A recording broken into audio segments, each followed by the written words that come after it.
Support for this episode of PBS Reno Arts is provided by the Nevada Arts Council. Arts and creativity make us stronger, fueling innovation, prosperity, and thriving communities across Nevada. They boost our economy, promote well-being, and enhance education, empowering Nevadans of all ages. The Nevada Arts Council nurtures these essential creative forces. Together, let's elevate the arts in every corner of our great state. More at nvartscouncil.org.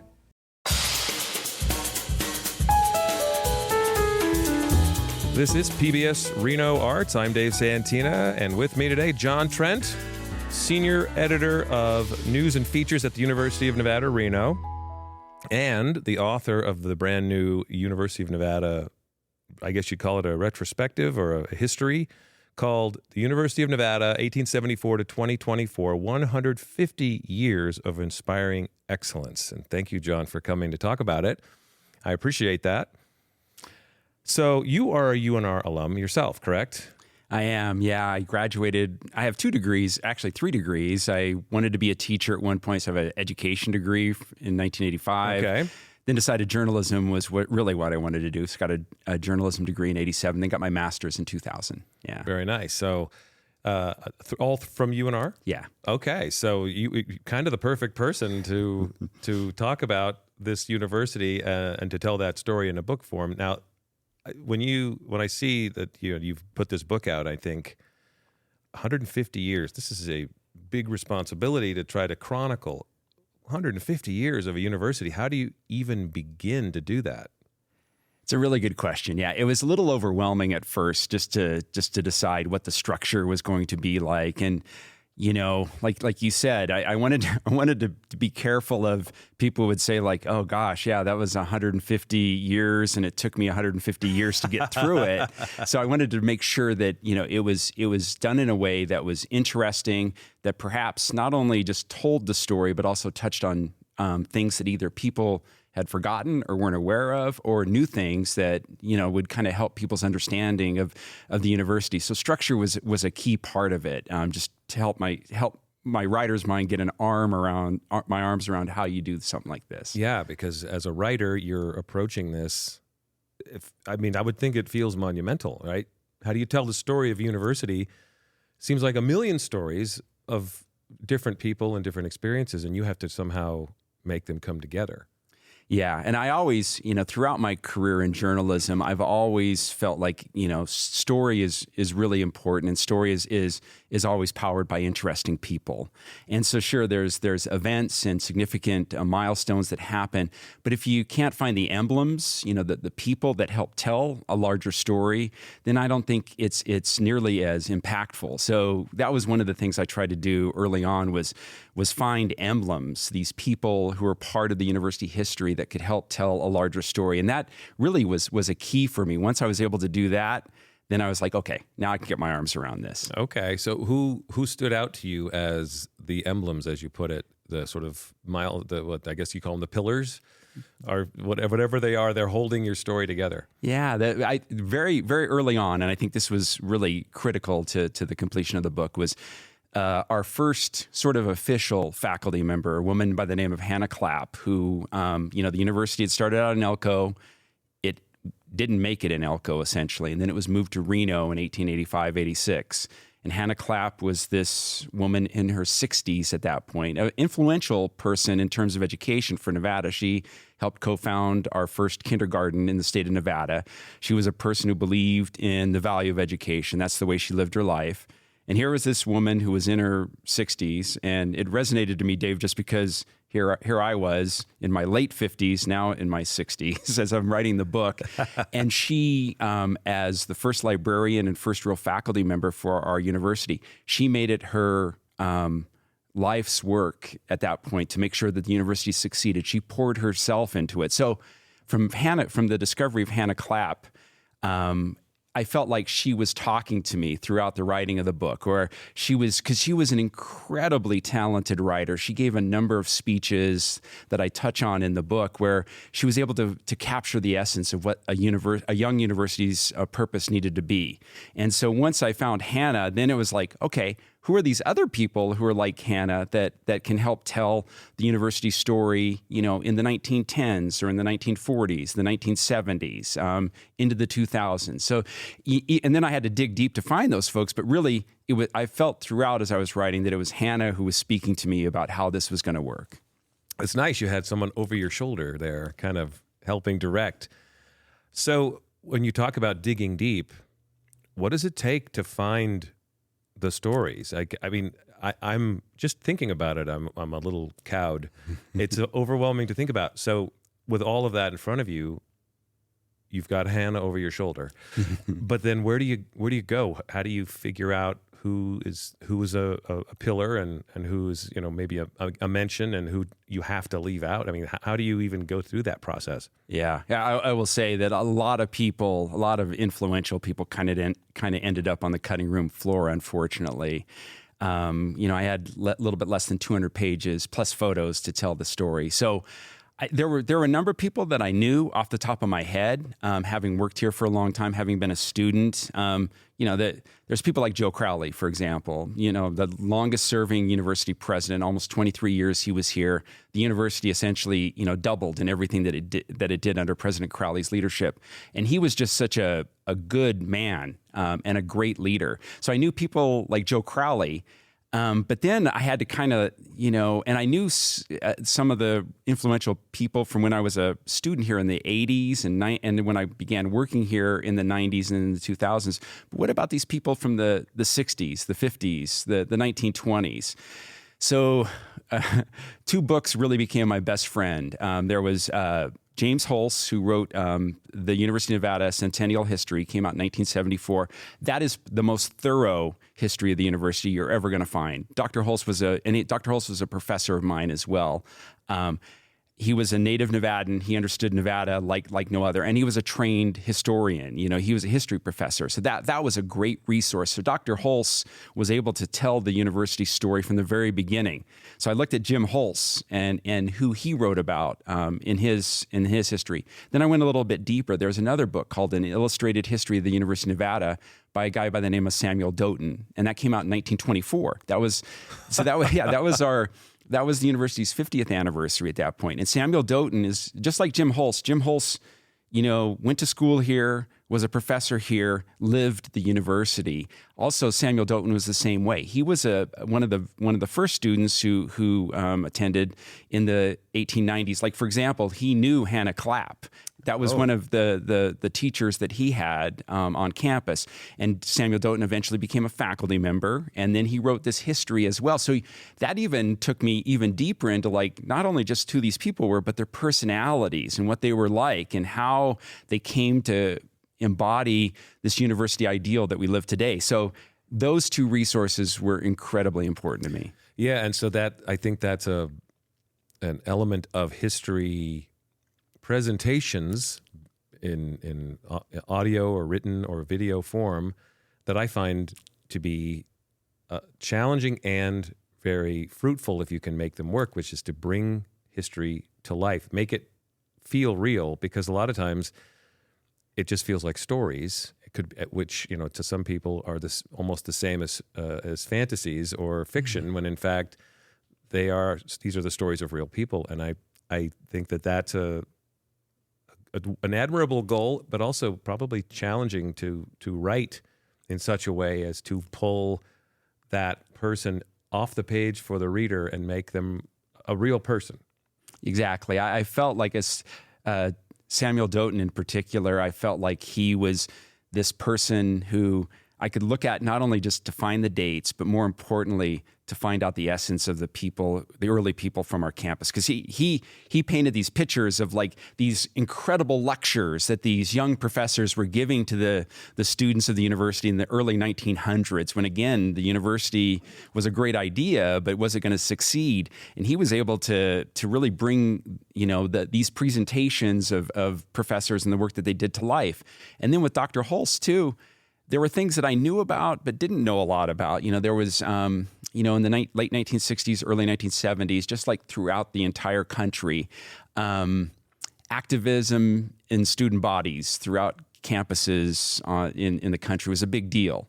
And Dr. Holz was a professor during that time, and there were a couple of protests on our campus that were important in the history of our university. And come to find out, after not only looking at Dr. Holz's book, but then looking a little deeper in our oral history collection on our campus, and that was another big part of this, is our library, the Knowledge Center, as we call it, was an incredible resource. There's the oral history collection.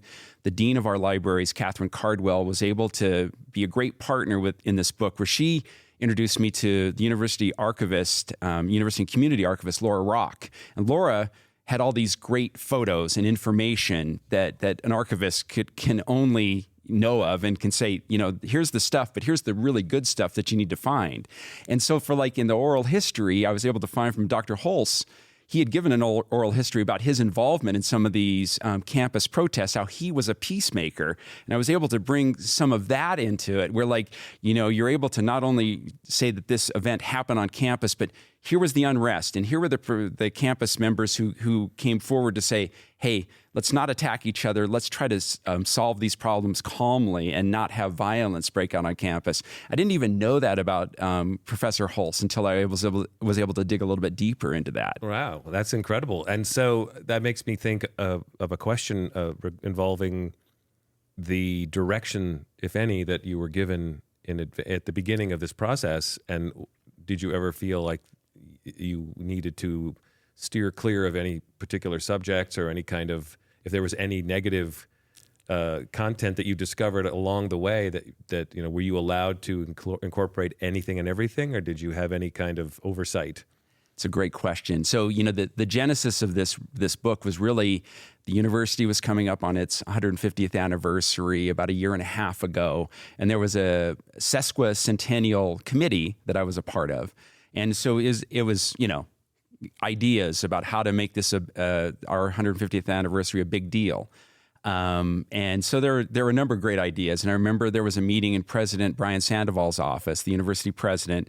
And I've known President Sandoval for a long time. When he was a student here on campus, I was a student here on campus. So our lives have kind of intersected at various points. And President Sandoval said, John, you ought to write a 150-year history of the university. And so that's where it really came about. And I was like, okay, What did you think? What did you think in the moment when he said that? President Sandoval, and also as governor of Nevada, is a very enthusiastic person. And you really love his optimism and his enthusiasm.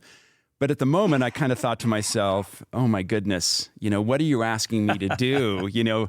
But I've always been a writer who enjoys trying to include history in whatever I do. And so I took it as a challenge to say, how would this look, and how could I pull this off? So from that moment, once he suggested that, I was kind of all in, and I didn't know how it was going to look. I didn't know how it was going to turn out, but I thought, okay, I'm going to do this. And to President Sandoval's credit and the administration's credit, there were no real limitations on me in terms of editorial content. And I found, and again, there's always parallels in history. In reading the foreword of Dr. Holz's book from 1974, Dr. Holz mentioned the same thing.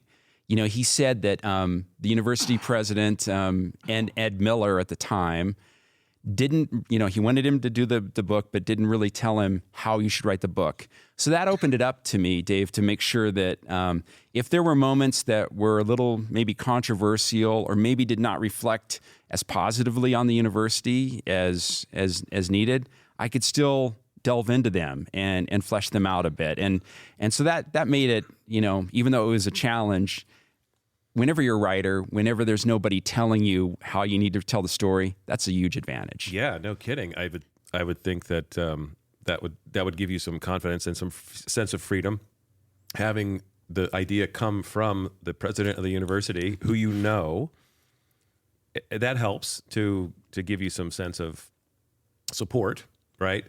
And so then you take it on. When did you start this, and how long did it take to put it together? Gosh. So about a year and a half ago was the idea, and then I had to put together a book. There was no publisher at the time, and I felt it was really important. I mean, the university, we could have used some funds publish it ourselves, but I think it's important to have a publisher out there that has some sort of footing in the publishing world. And we have no better publisher and press than the University of Nevada Press, which has been on our campus, since the early 1960s, when the great Robert Laxalt, the great writer Robert Laxalt, founded it.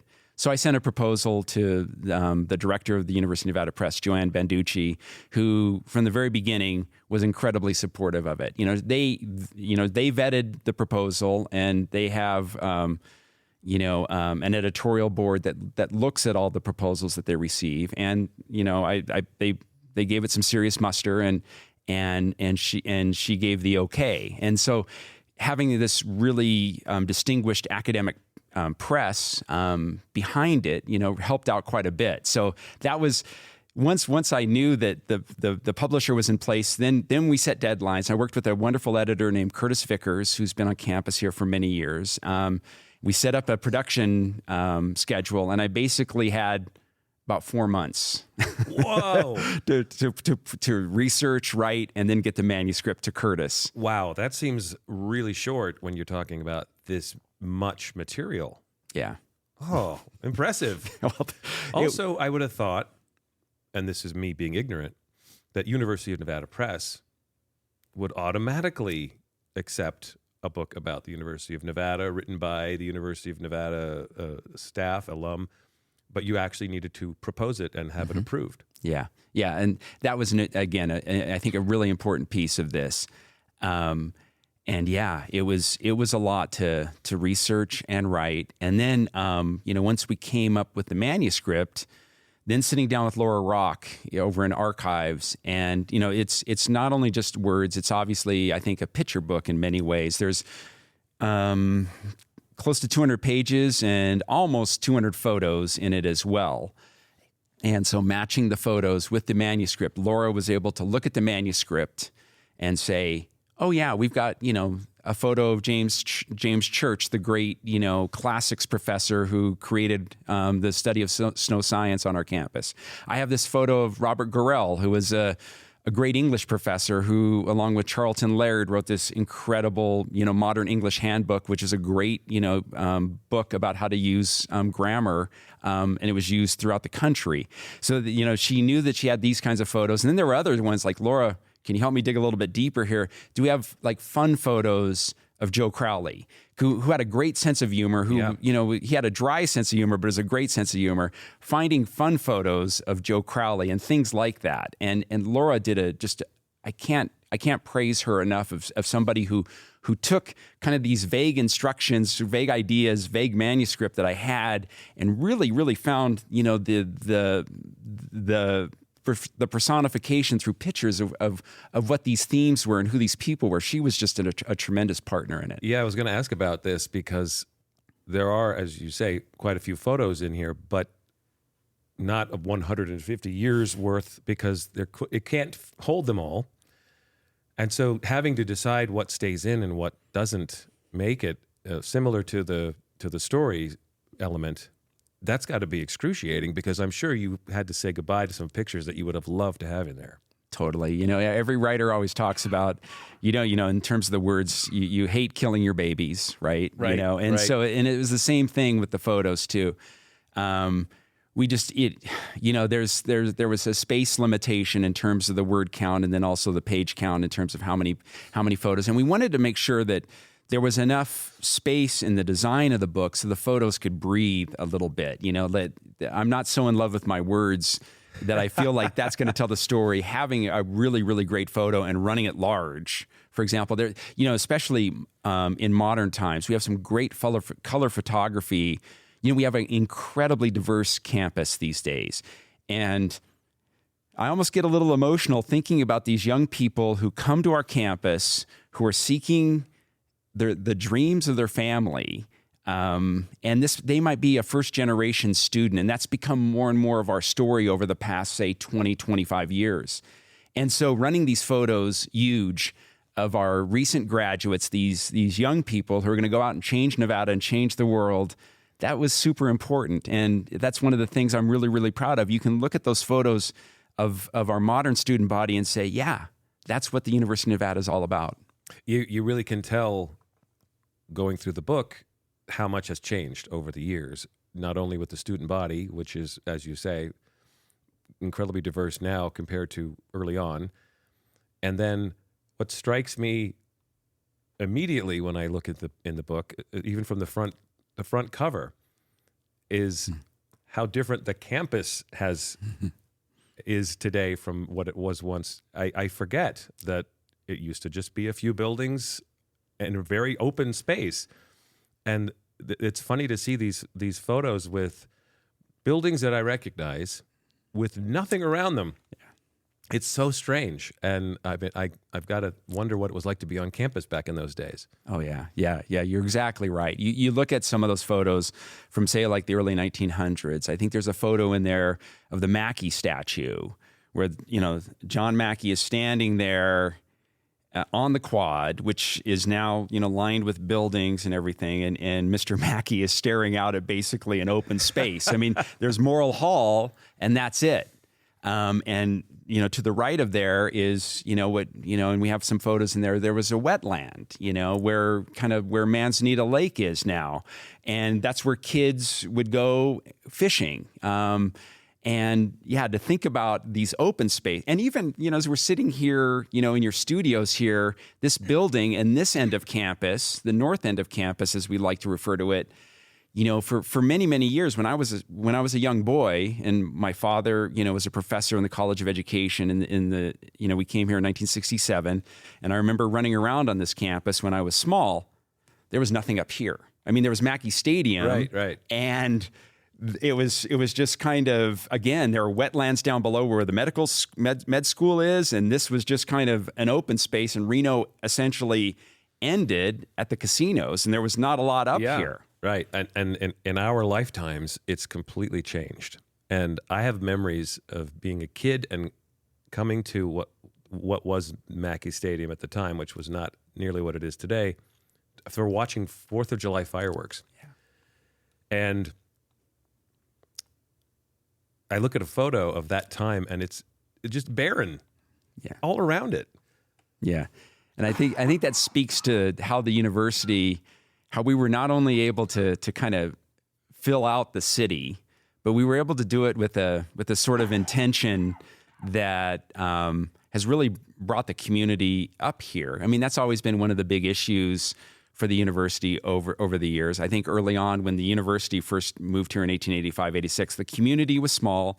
You had the Transcontinental Railroad that was running through here. Right. But there, and people were excited about it. But, how do you engage with the university? Well, you build the places that people want to come, whether it's the students who learn in the labs and the classrooms, or the athletic stadiums, the Lawler Event Centers, the places where people can come see concerts and things like that. The medical school where people can do research for, medical things. I mean, so the university, I think, has very intentionally done a good job of building it in a way that's invited the university. And we see it even today with the new business building that you see right by I-80. Right, under construction. Mm-hmm, yeah, and when it opens, that's going to be a brand new front porch to the university, which I think for a long, long time.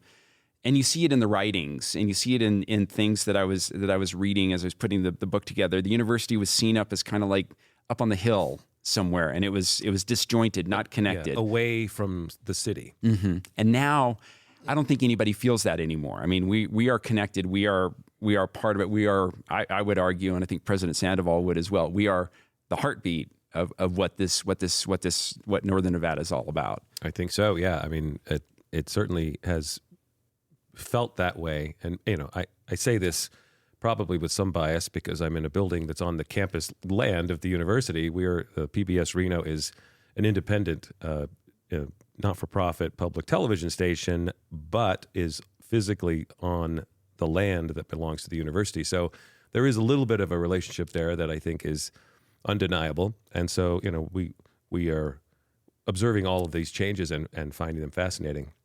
So in the process of putting all this together, what did you learn? Or is there something that you came away from this experience with that you didn't have when you started? Well, a couple things, I think. I think the first of all is And it's an incredible story. The university's story is an incredible story from the standpoint of it almost didn't happen. And I don't think people have a full appreciation of how close the university came to being a failure rather than what I think has been one of Nevada's best ideas. It was originally off in Elko. It did not succeed. Enrollment never took off. They had to move it to Reno. And even when it moved to Reno, people didn't know for sure if the state of Nevada was ready for this academic enterprise that was going to educate the people of Nevada. So I think that was one of the big ones. It's a great story and I think the book touches on it. How for the first, 1874 is when the doors opened in Elko until about, I would say, 1914, 1918 after World War I. Finally, the university kind of takes root. So it takes it, 40 years or thereabouts to really, really take root for what it is today. Another thing that I came away with is there are so many people that have poured their heart and soul into the university, and that's why it has succeeded. I go back to the idea that the university story is a people-driven story, and there are so many people today and in the past who are like, this place is gonna succeed, and this is what I'm gonna do to make sure that it does. The Hannah Clapps of the world, Joseph Stubbs, who was like our first successful president, who served from 1894 to 1914, who would just go out and give these. I wonder how great they were, but these long sermons, speeches about the university's value. He traveled all over the state to tell people that this university was going to succeed. And, he died in office. I mean, it was such an overwhelming thing for him, and that he made it, everything that he was about to make sure the university would succeed. And then later on, the Joe Crowleys of the world. So these people that invested their heart and soul into it. And I think finally, and it runs through each one of the sections, the university, we reflect what the nation and what's going on in the nation in every way. We, even though I think early on we might have been up on the hill and a little bit disconnected from everything, once the university took root, whatever was happening in the country, we reflected it. And so if you want to look at a mirror of the United States and Nevada, you look at the history of the University of Nevada, and it's a pretty accurate reflection of what is going on. Sometimes it's good, sometimes it's not so good. And sometimes you have to blink a little bit and say, oh my goodness, I can't believe that it was this difficult for, say, African-American students who were on our campus. Because Reno was segregated in many ways. Dave, you've been around here, you Sure. understand, like you've heard the stories about African-American entertainers would come to Reno, and they would have to stay in places that weren't on the property where they were performing. The campus reflected this, but I think that's the lesson of the university. The university would understand that it needed to change, that it needed to kind of have an act that would signal that we understand that the past is the past, and we're going to do better going forward. And I think that's one of the big lessons about the university story. Agreed, and thank you for explaining that. It's powerful, and it is reflected in this book. And I hope that everybody who's listening has a chance to get a copy and read through it, because you put a lot into it, and I can hear your passion for it even now. It's meaningful to you. It really is. Yeah. The university has meant a whole heck of a lot to me. And really, I was thinking about this today. A couple of months ago, a good friend of this community and a former classmate and colleague of mine, Guy Clifton, passed away. And Guy was, he was a product of this university. Right. And he has a piece in this book. Yeah, he does, which was one of the last things that Guy did before he got too ill and was having some health difficulties. But because I wanted him to write about this notion of families, these long-standing families. The Clark family in particular is what Guy wrote about. It's a beautiful story. It's starting out with President Walter Clark, the writer Walter Van Tilburg Clark, and even today, the Santini and Chisholm families, that have been a part of the fabric of this community. But I think about a person like Guy. And why this university is important. He was a person who grew up in Gabbs, Nevada. I know where that is. and I say this with love, but it's out there. It sure is. And you think about this young man, Guy Clifton, who came to our campus, and he's so emblematic, again, of people like him who came to this campus and they found their purpose. They found their calling. And that's why the story of the university is, I'm so passionate about it, because there are so many Guy Cliftons out there, thousands of them. The university, a couple of years ago, we celebrated, our 125,000th graduate at one of our commencements. So that's a lot of people out there wandering around who are doing things who they would point back to our campus and this university as where it all started. And that's one of the reasons why I get so excited about this book, because it really has changed and transformed so many lives.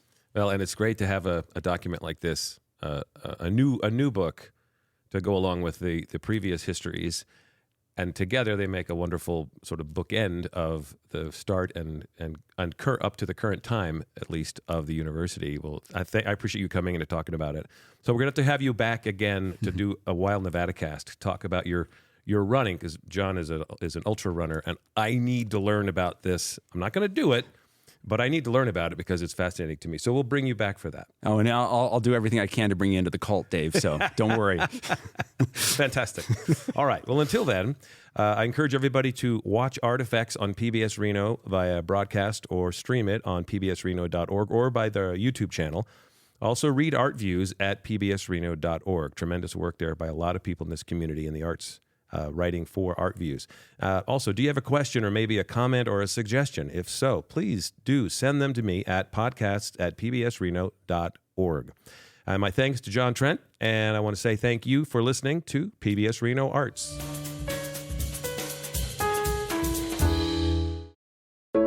Support for this episode of PBS Reno Arts is provided by the Nevada Arts Council. Arts and creativity make us stronger, fueling innovation, prosperity, and thriving communities across Nevada.